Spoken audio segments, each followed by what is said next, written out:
Hello,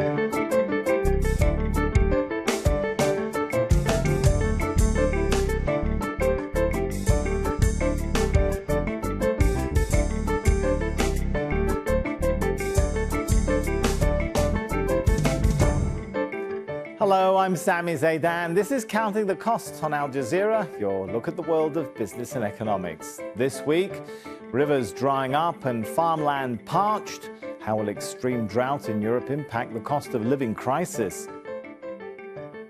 Also this week, millions of young people around the world expected to be jobless this year. What's delaying the recovery in youth employment? And a year after the Taliban took power in Afghanistan, its economic crisis is worsening. What can the group do to turn things around? Scientists warn it could become Europe's worst drought in more than 500 years.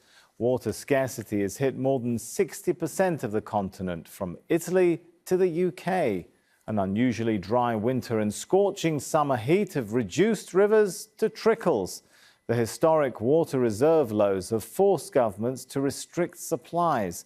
Well, that shortage is seriously affecting nearly everything from agriculture to the shipping industry. Bernard Smith looks at the impact in Toulouse in southwestern France. I've never seen the river as low as this, Stéphane Marty tells me. He's a fisheries officer. In a normal year, the level of the Garonne here would be above our heads. The river cuts through Toulouse. It's the city's lifeblood, providing drinking water, irrigating farmland and cooling a nuclear plant. Stéphane has had to take fish out of the river and put them into special tanks because the water is too warm. It's complicated. Everything is connected. There will be less snow in the mountains. The glaciers will melt sooner. This year there has been much less snow, so less water in the mountain lakes. So pumping of the lakes is lower to keep the water longer. Over 3 weeks, 40% of the water held in reserve in hydroelectric dams in the Pyrenees Mountains has been released into the Garonne to keep it flowing. Just. Heat waves in Europe are increasing at a faster rate than almost anywhere else on the planet. And global warming increases the likelihood of drought, drying out soils and vegetation.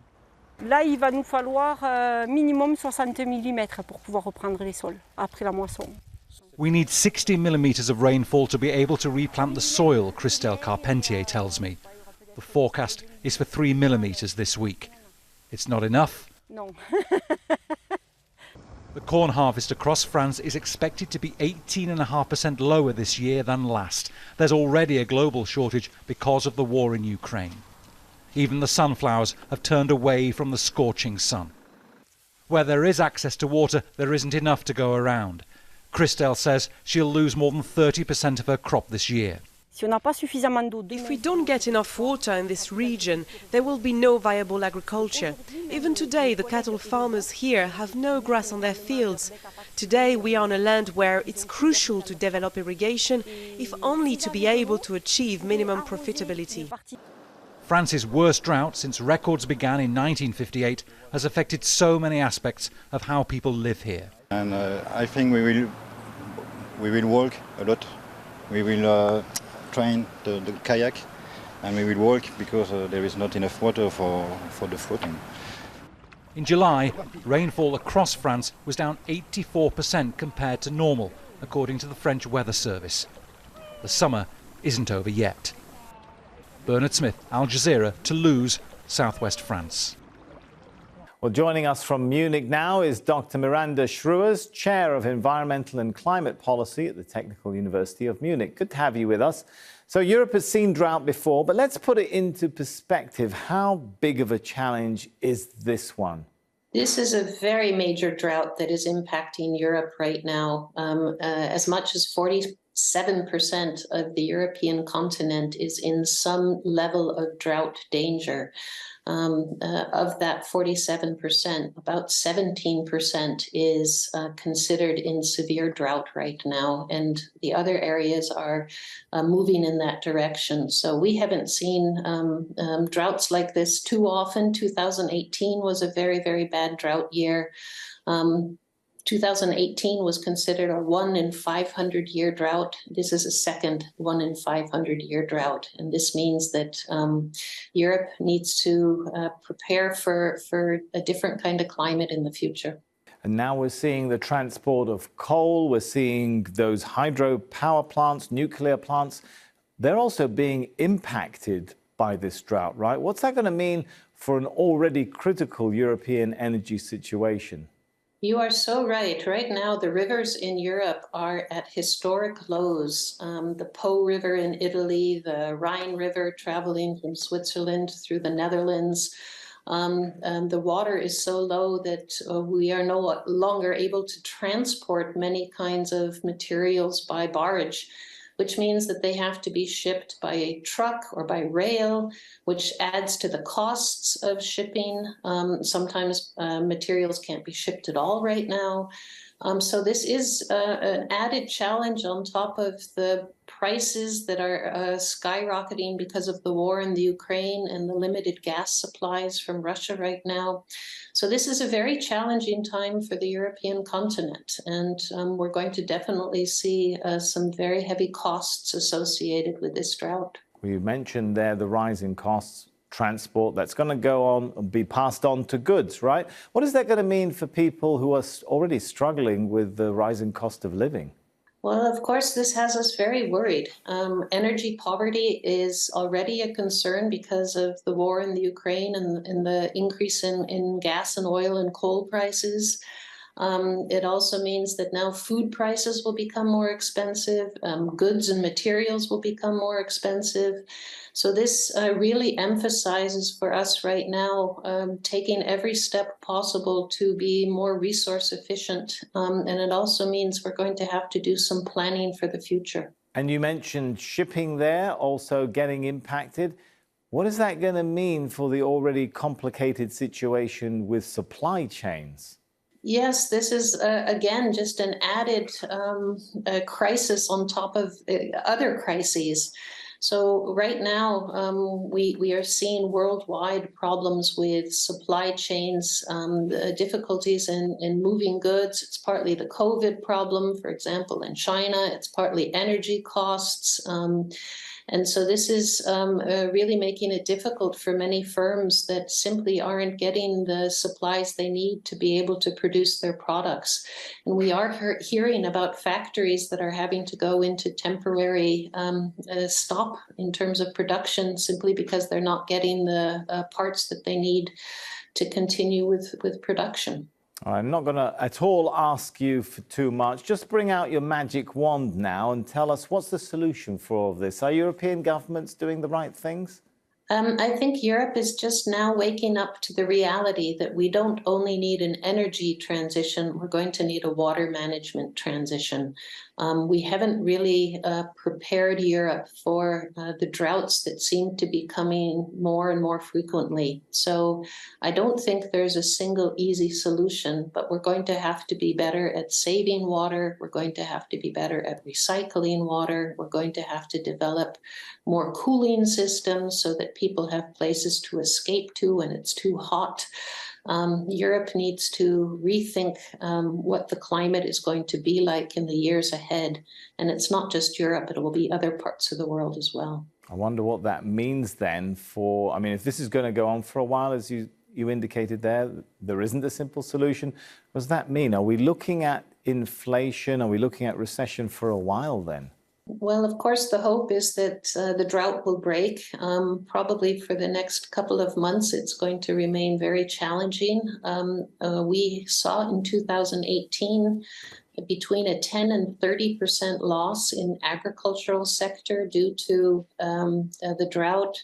Estimates are that just the impact of the low water levels in the Rhine River could cost the German economy as much as 0.2% of the annual economy. So the impacts are indeed huge. And if this is not just a single 1 in 500-year event, but something that we're going to start to see numerous times every decade, we need to rethink a lot of things. And it really points to just how important it is that we develop circular economies, resource-efficient economies, water-efficient economies. We've been pushing the planet to its limits, and we're starting to feel the price. All right, lovely talking to you, Dr. Miranda. Thank you very much. It's not just in Europe. Parts of the western United States are also in the grip of a 23-year drought. That's the worst on record. And taps are running dry in Mexico too. Just 10% of dams across the country are full. The water crisis has reached critical levels in Mexico's wealthiest city. Manuel Rapala reports from Monterrey. Extreme drought conditions in northern Mexico. This reservoir in the outskirts of Monterrey is almost entirely dry. And many here worry the same will happen to the local economy. I worry over another week of this. Things would only worsen. Boats are now stranded atop the dry lake bed at La Boca Dam. It's been months since the region has seen any significant rainfall. Experts have identified several factors that are contributing to the ongoing water crisis here in northern Mexico, the most significant of which is a weather phenomenon known as La Niña, which climate scientists say has been exacerbated by climate change, leading to one of the worst droughts in the last 30 years. Scientists say La Niña has disrupted regular weather patterns in northern Mexico. This means that rains that were supposed to begin in May still haven't arrived, and there's no telling when they will. Environmental activists say that despite the drought, bottling companies like Coca-Cola, Heineken, and others have continued large-scale water extraction, making the situation even worse. We're living a great contradiction in this city. We owe a great deal to the big companies, but it's been at the cost of the well-being of citizens, and that's a problem. We need to completely rethink the question of water usage. The water crisis in Monterrey, a city of more than 5 million people, has reached a critical point. Many now rely almost entirely on public water tanks. For some, they are the only source of water available. We have no water, nothing comes out of the tap, and we have to carry it back home for cooking, cleaning, and even the bathroom. We buy our drinking water from the supermarket. Mexico's president has vowed to continue to support efforts to supply water to various cities in northern Mexico. But experts say the strategy is not sustainable, adding that the only real solution is rain. Manuel Rapalo, Al Jazeera, Monterrey.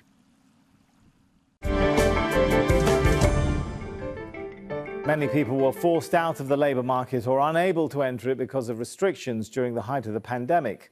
Now, with much of the world getting back to business, the International Labour Organization says the global job market will take longer than expected to recover. About 207 million people are expected to be unemployed this year, but young people could be affected the most. The ILO says the pandemic has disproportionately impacted job opportunities for youths. The UN Labour Agency estimates the total global number of unemployed youths will reach 73 million this year. That's a slight improvement from last year's levels, but the ILO says unemployment remains 6 million above 2019 figures before the pandemic started. Just over 27% of young women are likely to find a job this year, compared to at least 40% of young men. Recovery in youth unemployment is expected to be more successful in high-income countries than in low- and middle-income ones. Almost 13% of young people are without jobs in Africa, but the continent is not the worst performer. Arab countries have the world's highest and fastest growing unemployment rate of young people. Almost a quarter of Arab youths are unemployed. Well, joining us now from Geneva is Ki-Bom Kim, a macroeconomic and employment policy specialist at the International Labour Organization. Good to have you with us. So why are young people in particular, Ki, being impacted in the job market? Well, there's a variety of reasons. I think, first of all, it's important to bear in mind that young people were disproportionately in the sectors hardest hit by the pandemic. So these sectors include, for example, food, accommodation, hospitality. And of course, consequently, since then, we've had quite a bit of uncertainty economic-wise. So we've seen, for example, this year, international organizations repeatedly lowering economic growth forecasts. And I think, and young people in this kind of uncertainty and fragility are, it's not good news for them. Is there a problem as well with training, education? We've had, deep disruptions in training education, which can lead to learning losses. And these learning losses, of course, can have scarring effects over an individual's entire life cycle, either through lower lifetime earnings or lower career trajectories. Also, we've seen, for example, that in some socioeconomic settings, we've seen girls, are the first to be pulled out of school and the last to return. And so these disruptions to girls will have negative implications on gender inequality in the labor market. All right, at the end of this pandemic, we're seeing, of course, a trend of people working from home, a speeding up of the sort of transition to more sustainable economies. Is that going to help bring more people into the job market? In fact, yes. I think so. Of course, countries need to continue to focus on, addressing the impacts of the COVID-19 pandemic, because in one way, form or another, they continue to linger.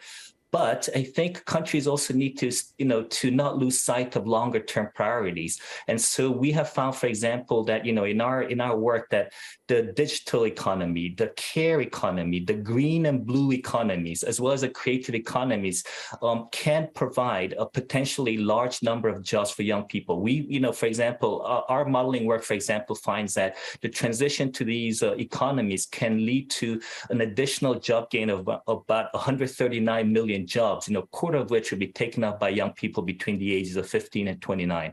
And you mentioned the issue with schooling for girls. Are we seeing the trend of gender disparities, regional differences getting worse? I mean, from the pandemic, initially from the pandemic, we have the gender inequalities in the labor market as well as in education worsened. But we have to actually also bear in mind, for example, that we've had a recovery since then, and so in some country settings, and it's difficult to generalize, but in some country settings, for example, young women or girls have benefited more. But I think it's important to bear in mind that there are large gender gaps even before the crisis, which have been exacerbated initially, but then there's still a lot of ground to be made up, even though in some countries, we have come quite a bit further.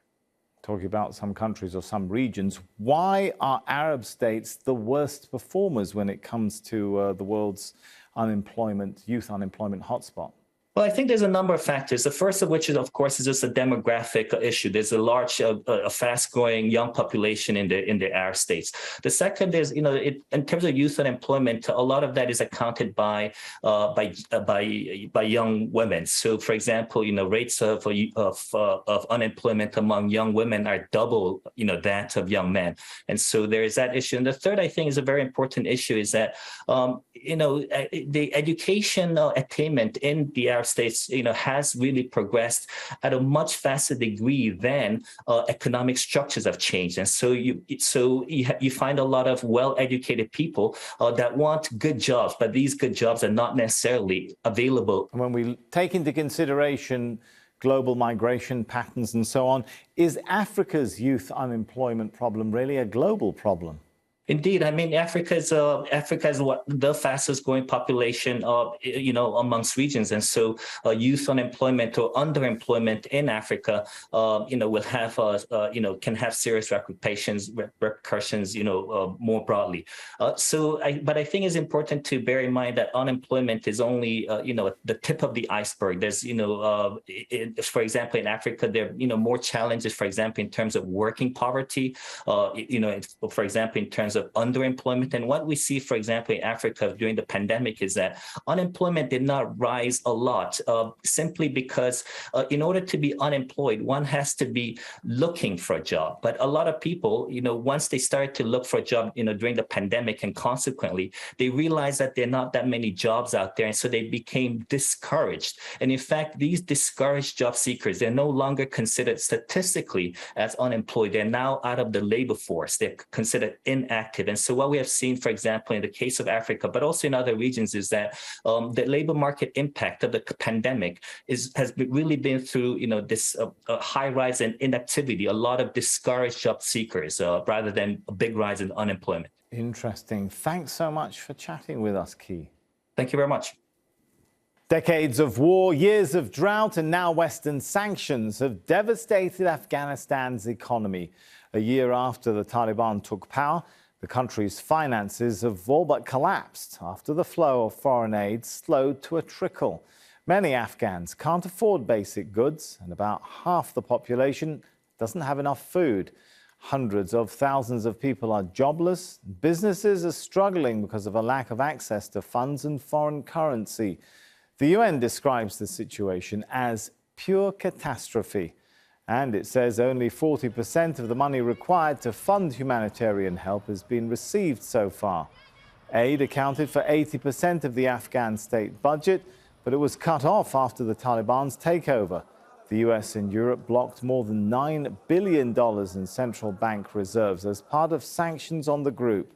Economists say the measures have worsened the country's economic crisis and are calling for the funds to be released. Taliban critics say it's failed to reverse the country's financial woes, but the group is pointing to improvements made under its watch. Al Jazeera spoke to Ahmed Wali Hakmal, the spokesperson of the Ministry of Finance, about the challenges ahead. One of the biggest problem that we are facing economically and financially is the restriction on our banking system. The problem is that the world has politicized economy and finance. And economy and finance are, dealing with common people, which is harming all common peoples. But still, we are in talks with them, in dialogues, and even the Treasury Department of US has had some licenses which decreased the restrictions on our banking system, but still we urged to eliminate all restrictions on our banking systems. Now, the Taliban says it's generating its own revenues and aims to meet its fiscal target for this year. Our annually budget, which we made it, is the first budget in 20 years, which is completely dependent on our own revenues. It is about $2.5 billion, and we believe till the end of our fiscal year, we can erase what we have forecasted in our budget. We have generated about $800 million from customs, $400 million from non-tax revenues, which mostly come from mines, and about $300 million from taxes. And just some organizations have paid a very small number of salaries. Many Afghans say their earnings were depleted due in part to inconsistent salary payments. Hakmal says the group has been paying wages on time and looking to the private sector to help people find jobs. People shouldn't be dependent just on government. We need to create jobs in private sector, and we have a good connection with our private sectors and facilitating them the rules and regulations, providing them what they need. We are a rich country naturally, but also have lots of land for agricultural. So we have to work in every single part, facilitate regulation for foreign investments, work for our agricultural, and you have to work in all parts, and we are doing that. But the thing is, if you want to bring a change, it will take time. The Ministry of Finance is challenging international organizations to audit its claims the country is now corruption-free. Corruption was a big problem, and I can say that the system was, especially Ministry of Finance, before us was even over-corrupted.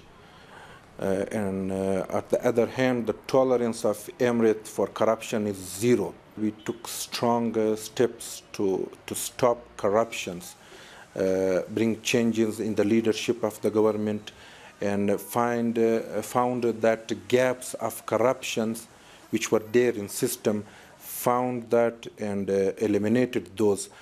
So now we can say that we are a corruption-free country, and we are ready for any international organizations, international transparent or others, to come and see the level of corruption, that how we minimize it.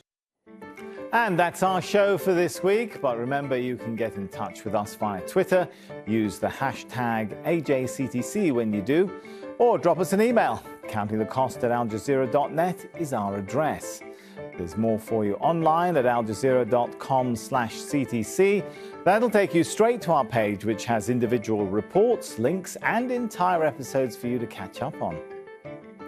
That's it for this edition of Counting the Cost. I'm Sami Zaidan from the whole team here. Thanks for joining us. The news on Al Jazeera is next.